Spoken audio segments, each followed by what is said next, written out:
The Trump administration's border czar has suggested that the heavy federal immigration enforcement presence in Minneapolis could be reduced, marking a notable shift in tone after days of protests, political backlash, and national scrutiny. Speaking during a visit to the city, Tom Homan, the former acting director of Immigration and Customs Enforcement, who is now overseeing border and interior enforcement policy, said a possible drawdown of federal agents was on the table, but only under specific conditions tied to cooperation from state and local authorities. His remarks came as Minneapolis remains tense following controversial federal operations and the fatal shooting of ICU nurse Alex Preddy by federal agents, an incident that has intensified public outrage and calls for accountability.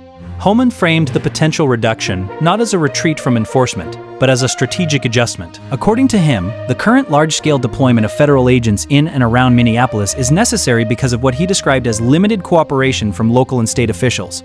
He argued that if Minnesota authorities were willing to work more closely with federal agencies, particularly by providing access to individuals in local jails who are subject to immigration enforcement, then there would be less need for agents to operate visibly on city streets.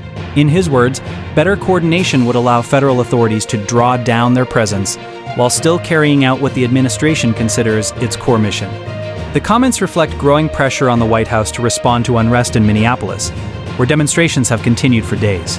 Protesters have condemned what they see as aggressive and militarized immigration enforcement tactics, especially after video footage circulated showing chaotic encounters between federal officers and civilians.